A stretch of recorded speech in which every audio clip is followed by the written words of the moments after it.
Hi folks, Chris Martin here.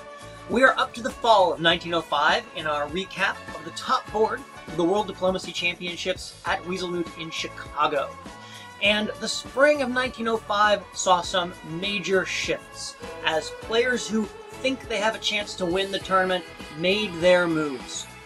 In the West, Nathan Barnes, as France, moved his armies into German centers and swung his fleets into the Med, while also moving on England. He slid into the Irish Sea and has a walk into Liverpool.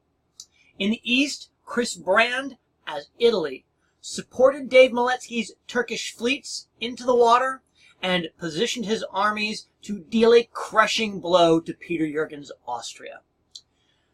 At the same time, England, Adam Silverman, moved his forces across the top of the board against Andrew Goff in Russia. So what we have to do now is take a look at the negotiations of the players who are making their moves, the players who are affected by the stabs, and really dig into what happens when the state of the board changes so completely in one move.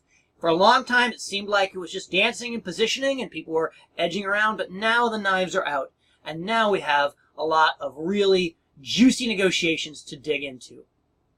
Let's start by looking at Peter Jürgen, who confronts Chris Brand immediately after the stab.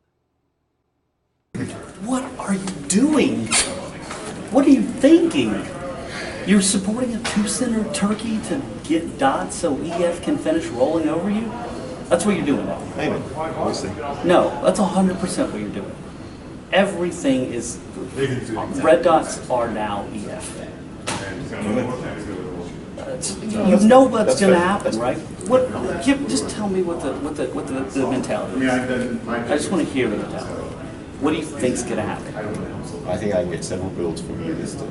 Okay. And then I can build the fleets that I need to hold France. Okay, and then what do we have to do? Then Adam goes down and stabs France. Why would he do that? Because he They can't just get keep anything rolling else. the board and stick together and know that they can kill you, right? That's the risk. There's always a risk.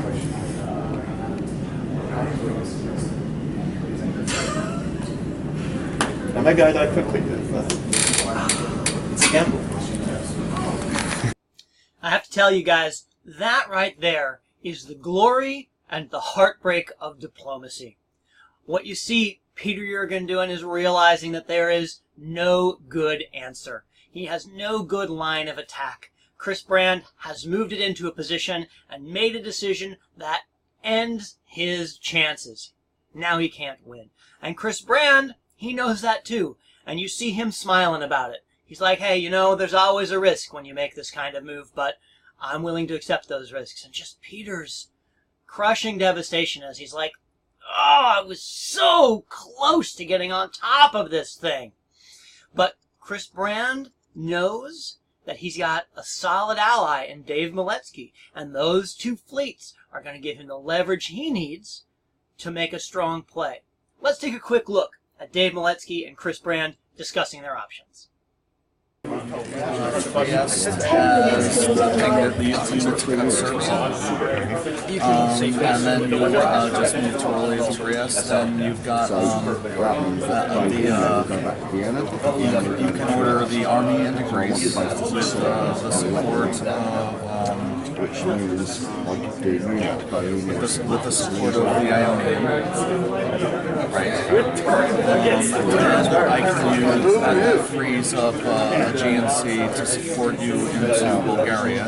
And I think that guarantees you get both of those. And also, I can because Andrew's going to cut it. And I mean, you could guarantee putting me in there, but that is not our objective. So I mean, does that sound like what we should look? I'm willing to go with whatever you want. And I will take a swing at Romania because I might get it, but even if I don't, it'll block Peter from I can backfill that, and I think we need to do that. So, and the only way he stops us is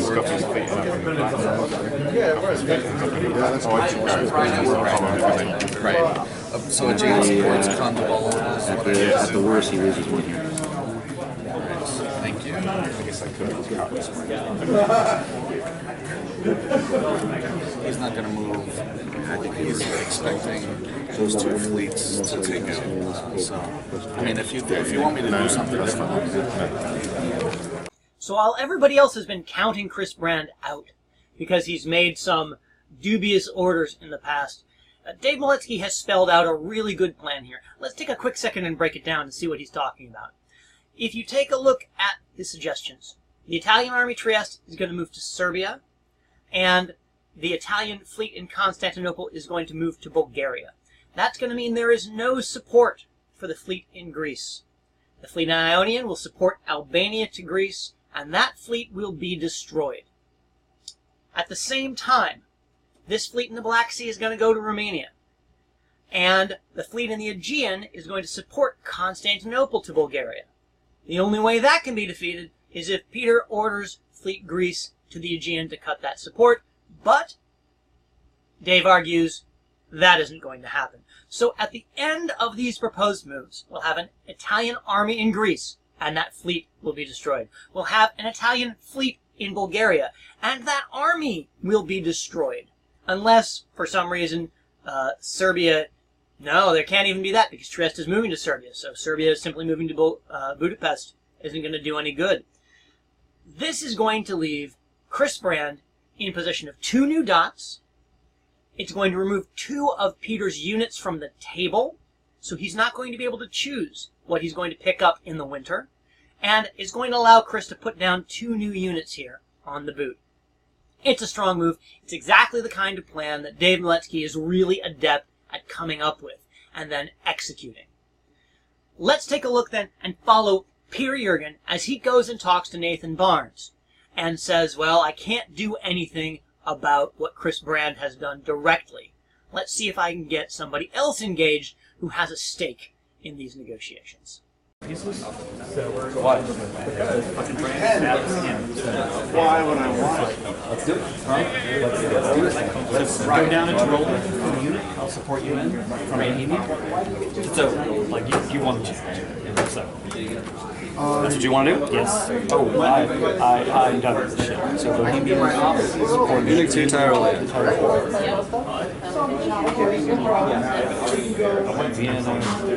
Yeah, we just got right. Chris has just been back and forth. If you want the red ones,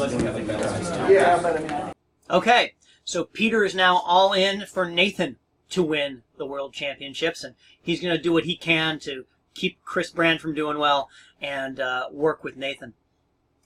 What's important to remember about this is not a normal game of diplomacy, and I want you to think back to Peter's first argument, right, that he made to Chris Brand at the top of this episode. He was like, EF are just going to stick together, they're going to roll, and they're going to be able to crush you when they're done. In a normal game of diplomacy, that's a good argument. It makes sense to think that England and France, having achieved dominance, gotten into Russia, taken care of Germany, wouldn't fight right away. But this is different. This is the top board. And most importantly, this game is going to end on time. If they don't get to a draw vote, sometime in the next couple of years, the tournament director is going to walk over and say, gentlemen, you are done, and the champion of diplomacy for the world for 2016 is, and you will fill in the blank, with whomever has the most centers at that time. So it is crucial that players adjust to that reality, both in their negotiation and their tactics. And this is where I think Chris Brand has an advantage. This is his 3rd time playing on a top board, and he is pushing to get the most centers at the correct moment. Let's take a look now at Adam Silverman. Adam had just made a really good set of moves in 1904. He got Scandinavia locked down. He has the ability to move on St. Petersburg, and that can't be contested. He had a strong play into the lowlands here, into the coastal German and Holland and Belgium.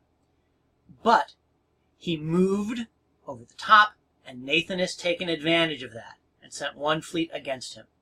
So for the next several videos, we're going to look at what Adam does to try and recover from this. And let's start with a quick interview with Adam that I caught right before he was going into the negotiations. It's now going into the fall of 1905. Yeah. You just moved on St. Petersburg.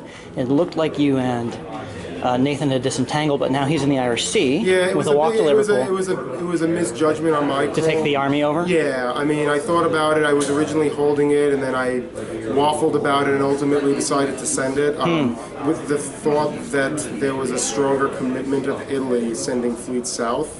That would force the you French. missed the stab on Austria. It was a misjudgment, and it was a bad one, and I think it probably has, you know, guaranteed that Nathan will top the board, but that seems to be there doesn't seem to be a concerted effort on this time to stop it. Right. You know, Nathan, you know, is kind of trying to push that kind of narrative. that kind of narrative. And my feeling is, if there is an interest in making a concerted effort, I'd rather take that slim chance than the zero chance. If there's no interest, we can vote a draw now, and that's fine with me. But you know, it's certainly rather dissatisfying that it was a bad judgment call on my part. But I don't think I'm the only one who made bad judgments that term. Lord knows. But I'm open to doing, you know, putting you back in the dock, whatever you know you feel is appropriate. Okay. Back on. We needed something stronger that turn, and I obviously did the wrong thing by convoying the army over, but we needed stronger. I mean, I don't know at this point. I mean, if we can do something, I will do it, but that requires a concerted effort, and if Germany's not on board and Russia's not on board, it doesn't. That's not necessary. Okay. I think we've got the fleets. We can use it from families. He's going to build how many this turn? He's going to build 3. And I'm going to build how many? How many? At least 2. I mean, I'm not. Good. It doesn't help. Like, you know, I mean, Doug is playing. Nathan is playing the narrative like it's inevitable. Blah blah blah. We can fight it. You know, and I basically said to Nathan, well, you're asking me to either go with a slim chance or no chance. And I said, well, a slim chance if there's any play whatsoever. So that's fine. You're not going to see me being complicit in this. So, all right. I mean, if I put 2 fleets down, Roman angles fall. That gives me. I don't know that it matters, right? Because he's going to build more fleets. We should play it and see what we can do, but I just don't know that we can really effectively push on him at this point. We're going to try. Come on.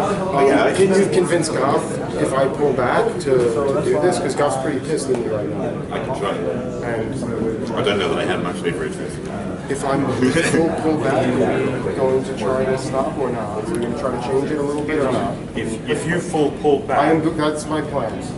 I'm going to full pull back. Now, what do I have to benefit? I'm going to get St. Petersburg, which is in the wrong direction. I cannot stop you from taking St. Petersburg or really hurt you if you pull back. So as far as I'm concerned, that's fine. That's the intention. That's absolutely fine. That's the intention.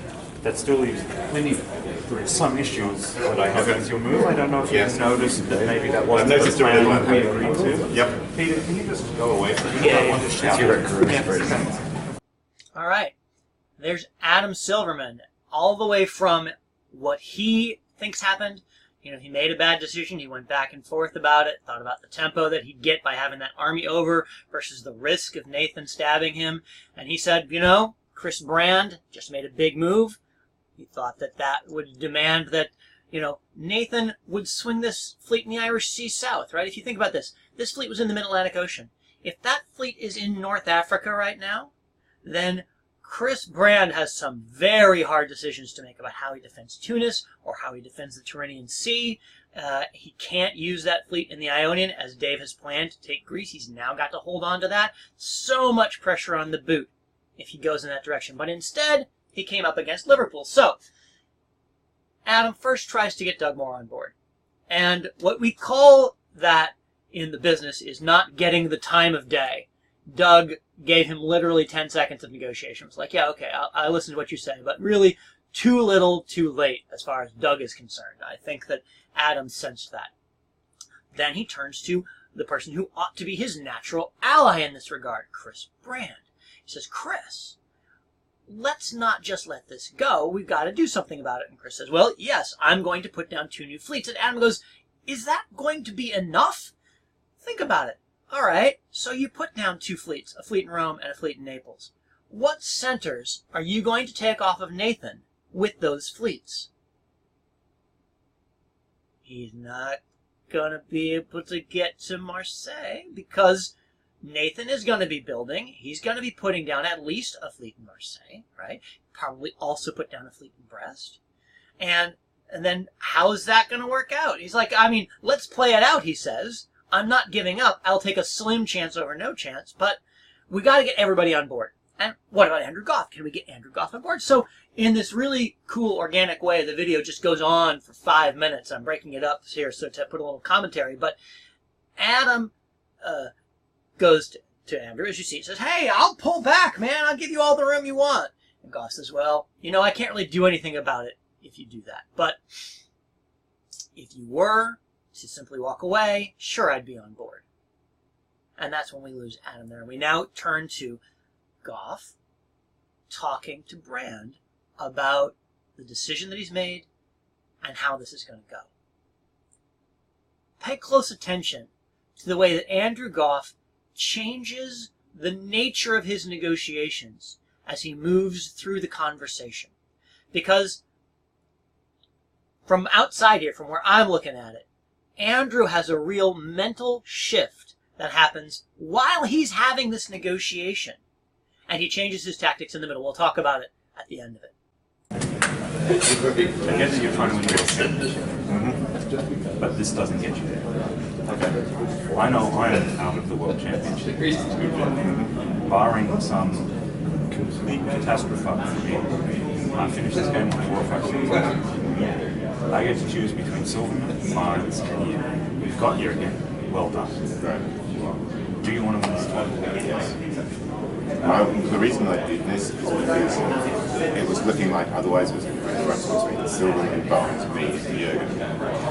And I wanted to take Jürgen. It was the opportunity to take Jürgen. There wasn't an opportunity to take Barnes out. I think there was. Okay. And the problem with that thinking is, if no one takes Barnes out, he gets 14 centers and you're a beautiful 12. Your moves are superb to get 12 or 13 centers. That is not enough. Right. I think Silverman will take Barnes now. Okay, well, I think that's still not enough. He doesn't see himself. He's not going to just let Barnes run. Because can we patch this up? I would love to patch this up. Okay, well, you need to be taking Turkish center. Okay. Because otherwise the Turk just fucks me. He's not going to fuck you. What's he going to do? He's going to move to Romania. That fucks me. That's my center. Okay, I trust you. So he goes to Sevastopol and he's not going to. So take one of his centers. You get the build you need. You probably get Greece as well. I don't hear it from the start. Pretty sure Peter is now aware he's not going to win.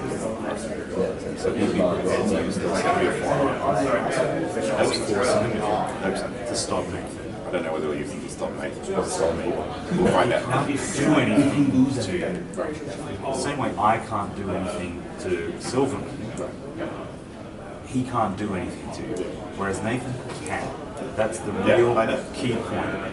That you can let Peter sit there on 5 or 6, but unless someone actually throws centers to him, what's he getting? Munich? If he takes Munich, then you can stab him into his time. We've got to stop France, or this is done, and it's. I don't want it to be done. I want to put 2 fleets down in there. So you got 45 seconds to. Well, I've said my thing. I hope I've convinced you because I'm absolutely serious. Did you catch that shift there? Andrew starts out saying, hey, you're trying to win this, and that's great, but this move is not good enough, right? It's not going to get you everything that you need. You're going to be in a race with France, and France is going to win that race. And then Chris does something that he hasn't really done on camera for most of the game. And that's, frankly, talk. But he explains what his thinking is. He says, I saw it as a race between 4 players, and I thought, I can take out the one on my side of the board. So I went ahead and did that. And it's at this point that I think the wheels start to turn in Andrew's head. And he starts to think, okay, wait. If I can get Chris to leave Peter alone long enough to push him into Munich, and Chris has to send his forces against Nathan, and Chris takes care of this troublesome Turk who has been pestering him and preventing him from getting anything going into the south the entire game, then just maybe, if Adam Silverman also walks away, he can turn this around, he can make a play for those centers in Austria, he can get on top of it, and he might make a last-minute play to win this thing himself. That's what I see from the outside. That his tactic then is to try and get Chris to really focus on the threat of France beating him in the race. Before he sounded like he was going to do the Kingmaker talk that he'd been playing before, but after Chris explains his thinking, Andrew shifts. Well, it doesn't look good for him. Certainly doesn't look good for Peter.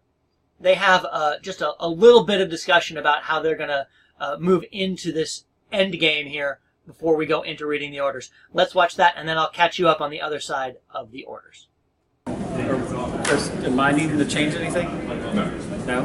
I'm just defending and you're attacking, and then we'll figure it out after that. Did you get anywhere? Nathan's top on his board. I'm blowing up already. He's not getting in. He's probably going to get Greece. If I'm you, I might be covering Romania instead of tapping black. Let's do it. Okay. Because I think... And that's Peter's game, and that's the game in a nutshell. Thanks, guys. And in solidarity, got me through his. I don't want your pit. Oh, okay. That's the push while I'm still alive. Yep. All right. Bohemia supports Munich to Tyrolia, Vienna to Trieste, Bulgaria to Greece, Greece to Albania. Serbia supports Greece to Albania. Sevastopol to Romania, Finland to Sweden, Warsaw to Galicia, Livonia to St. Pete. Prussia supports Berlin. Black to Romania. Aegean supports Kosovo.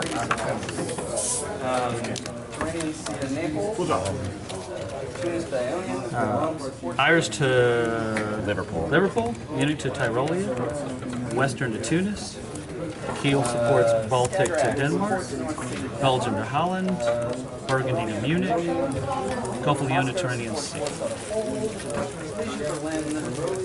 That worked out real good. Berlin supports Munich to, Burgundy to Munich. Baltic to Denmark. Norwegian to North Atlantic. North Sea to English Channel. Denmark to Kiel. Gulf of Bothnia supports Barents to St. Pete, so ordered. Norway supports Barents to St. Pete. Tyrrhenian Sea to Tunis. Ionian supports Albania to Greece. Khan to Bo, Albania to Greece. Trieste to Serbia. Tyrolia to Trieste. Was Kondabol have a coast specified? Nope. I didn't know about the coast. Jesus. You can actually feel the frustration of Dave Miletsky as Chris Brand once again writes a misorder. This is a classic order writing rule that you have to have when you're moving a fleet from Constantinople to Bulgaria. Bulgaria has 2 coasts. On the east coast, you're adjacent to Romania. On the south coast, you're adjacent to Greece. It doesn't matter for armies, but if you're writing an order for a fleet to move from Constantinople to Bulgaria, you have to specify which coast you are going to move to. Chris Brand doesn't, and so the fleet in Constantinople holds. So, Peter's fleet in Greece is destroyed. It's blown up. And Chris Brand is building 1 new unit, not 2. Peter's support for Munich to Tyrolia goes through. So now you have a French unit in Tyrolia, and Chris is forced to retreat backwards to Venice. Adam sends 2 fleets back and ends up having to retreat from Denmark after Doug Moore takes it from him with support of Nathan. And although Andrew Goff loses St. Petersburg, he does sneak in and pick up Sweden. So we're going to get some builds, and then we're going to look at what happens as we move forward. France now has 10 centers.